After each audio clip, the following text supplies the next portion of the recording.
তেলাপোকা জনতা পার্টির আন্দোলনের রেশ বেশ ভালোভাবেই পড়েছে বিধানসভার ৩ আসনের উপনির্বাচনে। শিক্ষামন্ত্রী ধর্মেন্দ্র প্রধানকে মন্ত্রিসভা থেকে জলাঞ্জলি দিয়ে প্রধানমন্ত্রী নরেন্দ্র মোদী তার গদি বাঁচাতে পারলেও শেষ রক্ষা হয়নি মধ্যপ্রদেশ আর বিহারে।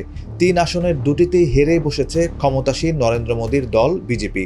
একটি আসনে জয় পেলেও উদ্বেগজনক হারে কমেছে ভোটের সংখ্যা, যা মোদীর কপালে ফেলেছে দুশ্চিন্তার ভাঁজ।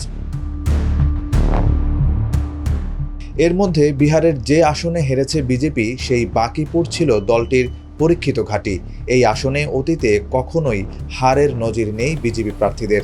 এবার সেই আসনটি খুইয়ে বসেছে দলটি।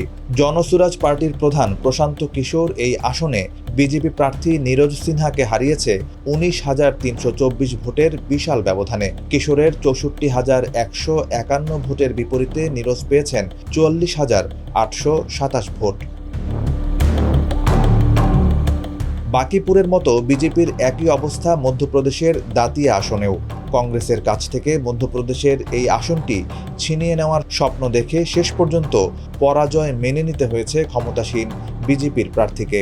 কংগ্রেস প্রার্থী ঘনশ্যাম সিং ৬,০১৬ ভোটের ব্যবধানে পরাজিত করেছেন বিজেপির আশুতোষ তিওয়ারিকে।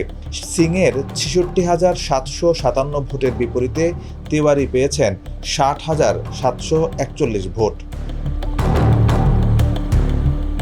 দুটি আসনে হারলেও বিজেপির জন্য আপাতত স্বস্তির খবর, গুজরাটের মানজালপুর বিধানসভা আসনটি ধরে রেখেছে দলটি। তবে এখানেও রয়েছে দুশ্চিন্তার খবর।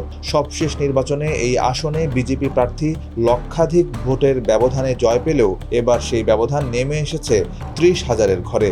বিজেপির প্রার্থী সতীশ প্যাটেলের ৫৫,২৪৪ ভোটের বিপরীতে রাবারি পেয়েছেন ২৪,৬৭৭ ভোট। তাই আসন ধরে রাখলেও দীর্ঘমেয়াদে এই ব্যবধান কমে যাওয়া দুশ্চিন্তার কারণ হয়ে দাঁড়িয়েছে বিজেপির জন্য।